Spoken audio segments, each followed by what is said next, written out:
Dando início aqui, pessoal, ao conteúdo de atomicidade aqui. Então, estou falando de química, é o estudo da matéria e o átomo, ok?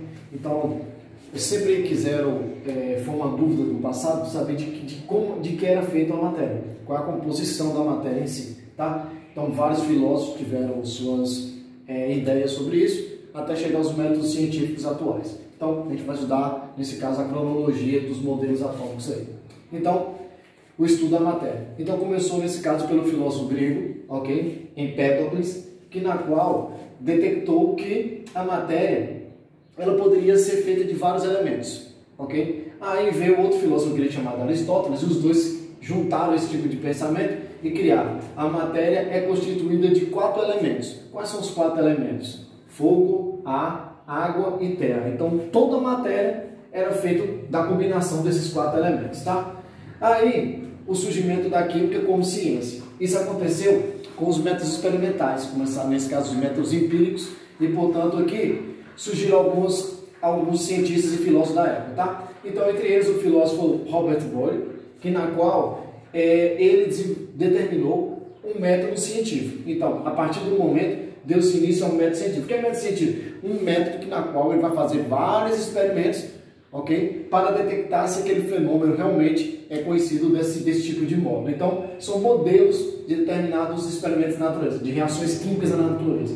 E com o trabalho de Boyle, nesse caso, surgiu as leis científicas, tá? Então, com as leis científicas, quais foram as primeiras leis científicas lá da química? Foram as leis ponderais, na qual iniciou com o filósofo grego Leucipo, ok? E Demócrito, na qual, segundo eles, ao pegar a matéria e dividir ela em pedaços bem menores, iria chegar a uma parte que não tinha mais divisão. E eles próprios chamaram o nome de átomo. Então, da origem, da etimologia da palavra átomo, A vem do latim, significa não, e tomos, partes. Então, não há partes. Então, o átomo era uma partícula indivisível, maciça e indestrutível, segundo a característica de Leucipo e Demócrito, tá? Então, atualmente sabemos que o átomo é divisível, porém, continua sendo chamado de átomo, que significa indivisível, tá? Então, foi no século XVIII, quando o método científico estava bem estabelecido já, aí surgiram as leis ponderais, que são 2 tipos de leis ponderais, tá?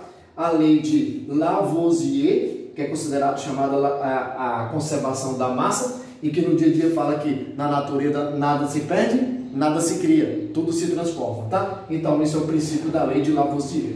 E também a lei de Proust, que é as proporções constantes, tá? São 2 tipos de conceitos das leis ponderais, que foi a parte inicial da química aí. Para que saiba esses 2 tipos de conceito, tem que saber que toda reação química é representada por uma equação química. O que é uma equação química? Vai ter os reagentes, que vão estar antes da célula, beleza? E o produto, que é depois da célula. Então, nesse caso, aqui antes da célula é os reagentes, depois da célula é o produto. Os reagentes também podem ser chamados de primeiro membro e o produto também pode ser chamado de segundo membro, tá? Então, utilizando a molécula da água aqui, como poderia ler isso? Então, H2 mais O2, a setinha H2O. Como se lê uma reação química? H2 ou 2H2 reage com O2 e a setinha significa produzir, produz H2O. Então, como é que se lê isso? H2 reage com O2 produzindo H2O, ok? Isso é uma de várias reações químicas que tem. Então, falando de reações químicas, então nesse caso seria 2 hidrogênios com oxigênio reagem formando 2 moléculas de água. Nesse caso, como eu já disse, aqui é os reagentes, aqui é o produto. Então, se aqui tivesse 4 gramas e aqui 32 gramas, segundo o Lavoisier, ele fala que a soma dos reagentes tem que ser igual à soma do produto, ok? A soma dos reagentes tem que ser igual à soma dos produtos. Por isso que, nesse caso, seria conservação da massa. Então, segundo ele, como eu descobriria o valor aqui de X que está faltando aqui? Só destacar aqui, por favor. O valor de X que está faltando aqui. Então, segundo Lavoisier, eu teria que somar aqui, então ficaria 4 mais 32, a setinha como se fosse uma igualdade. Então vai ficar o quê? Igual a, somando 32 mais 4, total 36. Então o valor de x aqui seria 36. Então, só fazendo a equação mente, x é igual a 32 mais 4. X é igual a 36. Como tudo aqui é grama, ok? Aqui vai ser grama. Então, qual seria o valor de x? O valor de x seria quanto?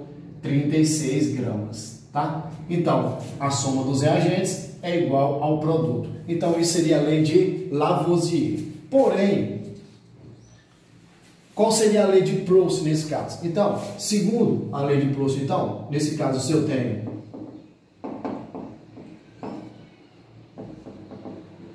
segundo ele, eu teria 4 gramas de H2 e 32 gramas de O2 e acabei concluindo que na qual, segundo a lei de Lavoisier, teria 32 mais 4, 36 gramas. Então, o que Proust definiu? Proust definiu, vem cá, se tem 4 gramas, e se eu colocar 8 gramas, qual será a quantidade que vai ter de oxigênio e qual a quantidade que vai ter de água, que eu chamei de x e y?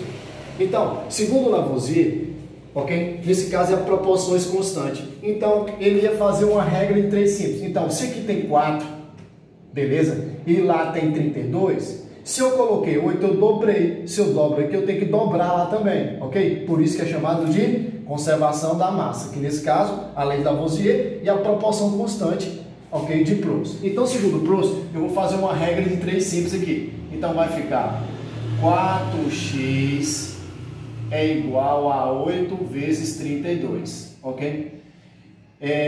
4x, melhor aqui logo direto, x é igual a 8 vezes 32 dividido por 4. X é igual, simplifica aqui e vai dar 64. Então, quanto teria de x aqui nesse caso? 64. E se eu já tenho 8 mais 64, estaria faltando o valor de y, ok? Se aqui foi a lei de Proust,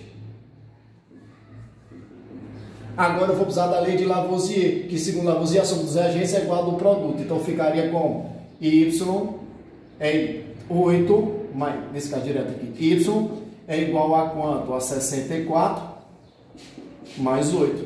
Y é igual então a 72 gramas. Então, o valor de Y aqui seria quanto? 72. Então, aqui seria 64 e aqui seria 72. Então, se aqui é a lei de Proust, aqui é a lei de Lavoisier. Ok? Lavoisier.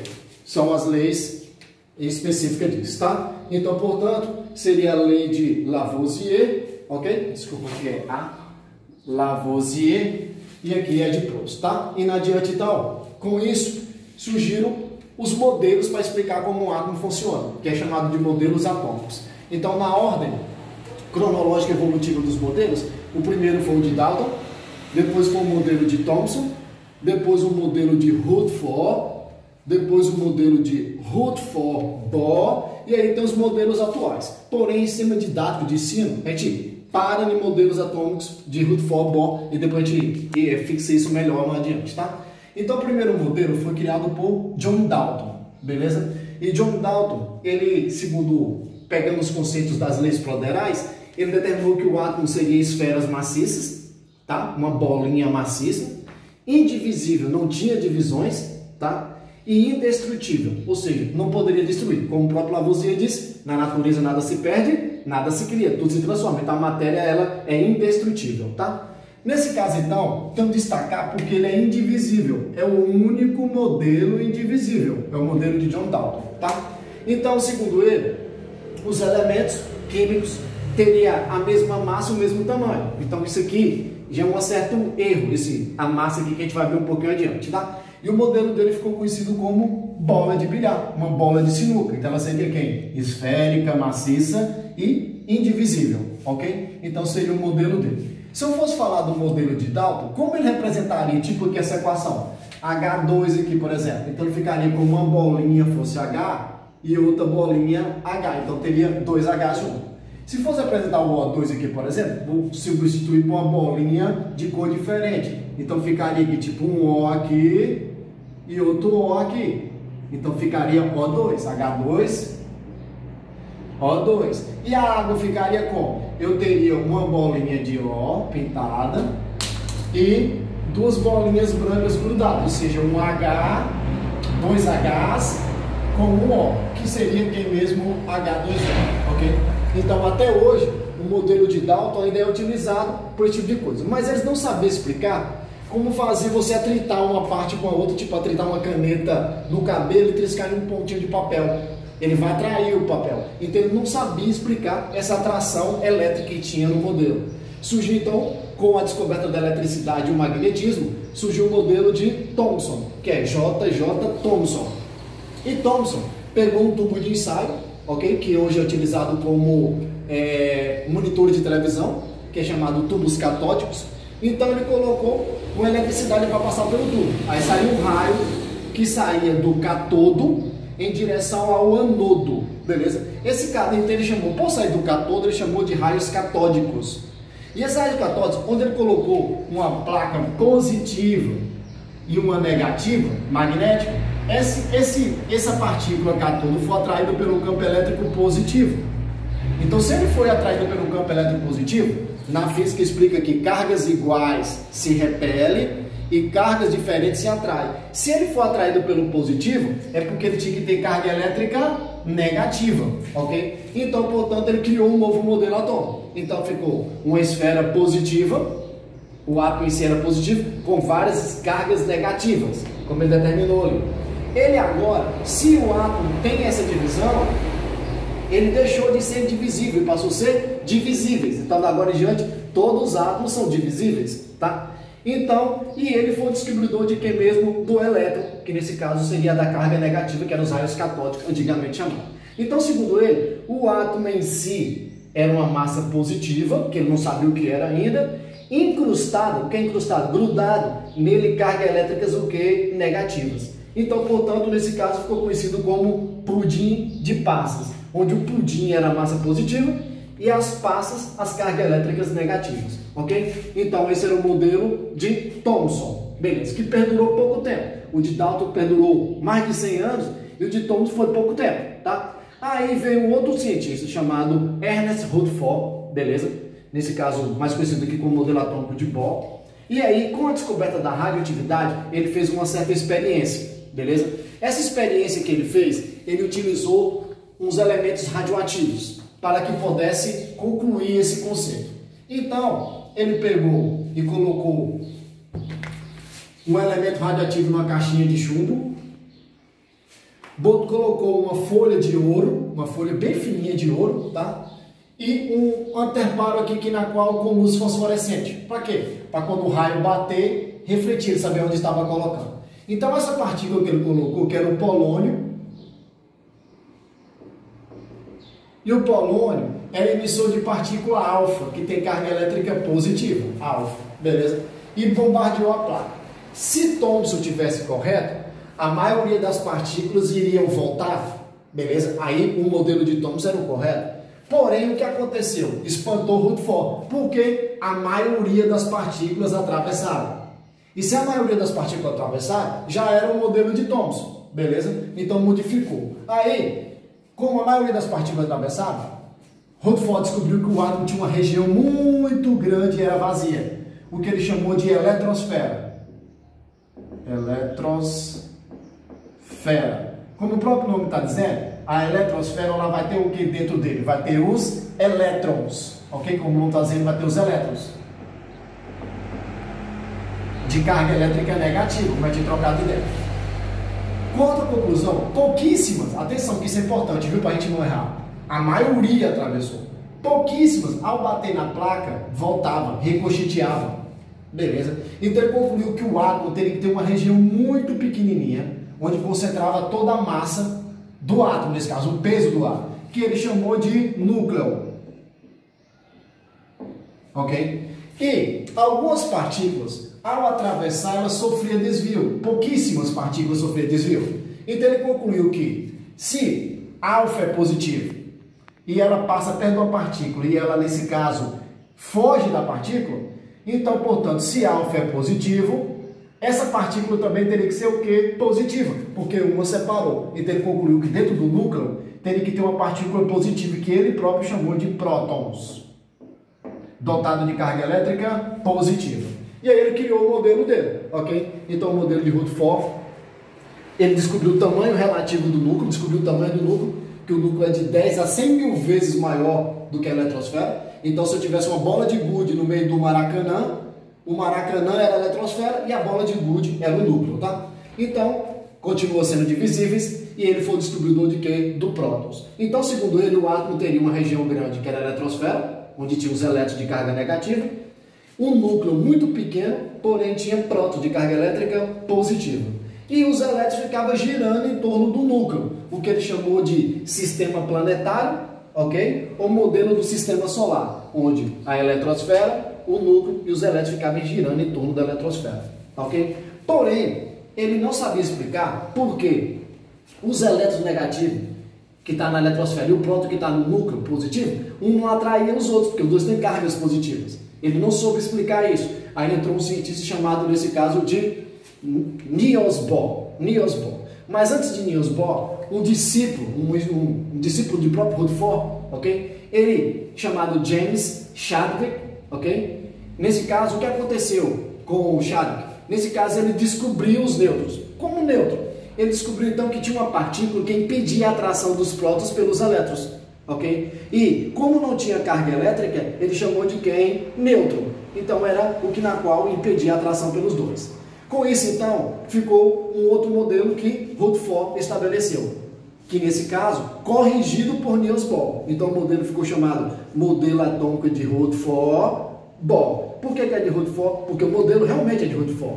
E por que Bohr? Porque foi Bohr que corrigiu alguns defeitos que tinha, tá? Então, nesse caso, como seria o modelo de Rutherford-Bohr? A eletrosfera continua tendo os elétrons, porém o núcleo vai ter duas subpartículas. Vai ter o prótons positivo e os nêutrons negativo, ok? Então, seriam as partículas fundamentais aí, mais importantes do átomo nesse momento, tá? E aí, James Chadwick, beleza? E o próprio Niels Bohr estabeleceram esse modelo. Então, segundo ele, os átomos, ok? Vão ter o quê? Os elétrons movimentam ao redor do núcleo. Então, os elétrons ficariam girando em torno do núcleo, beleza? E cada um local do núcleo teria nível, ou camadas nesse caso, tá? Nesse entendimento, o que aconteceu?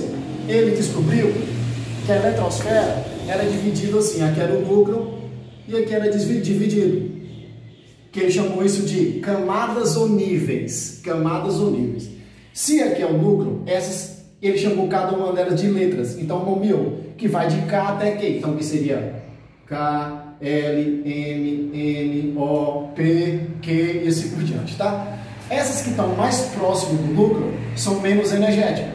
A que está mais distante do núcleo é mais energética, então a energia aumenta assim, ok? Então, segundo ele, cada elétron ficava estacionário, com energia química na camada. Então, elétrons que estão na mesma camada têm a mesma energia.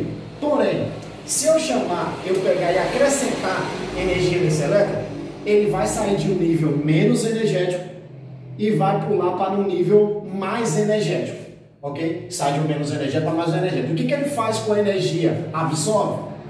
Ele vai absorver energia, tá? Pronto? Porém, esse elétron ele pode retornar para a sua camada de energia, beleza? E quando ele retorna, aquela energia que ele absorveu agora vai liberar essa energia na forma de ondas eletromagnéticas, que nós chamamos de fóton ou luz. Então, quer dizer, quando tem aquele show pirotécnico, que é o show de fogos de artifício, cada coisinha daquela é um elemento que, quando explode, ele recebe energia passando de um menos para um mais, e quando essa energia sai, ele libera energia na forma de luz. Então, nesse caso, cada elemento químico a ser colocado em uma chama origina uma cor específica, porque na qual vai liberar uma cor ao voltar para o seu nível de energia, tá? Então, portanto, esse seria os níveis energéticos que tinha sobre ele. Então, tem que ter atenção. Quando sai de um menos para um mais, absorve energia. Quando sai de um mais para um menos, aquela energia que ele absorveu libera na forma de ondas eletromagnéticas, chamado fóton, luz, que são ondas eletromagnéticas. Valeu, pessoal! Até mais então aí, a gente continua com esse conceito aí. Valeu?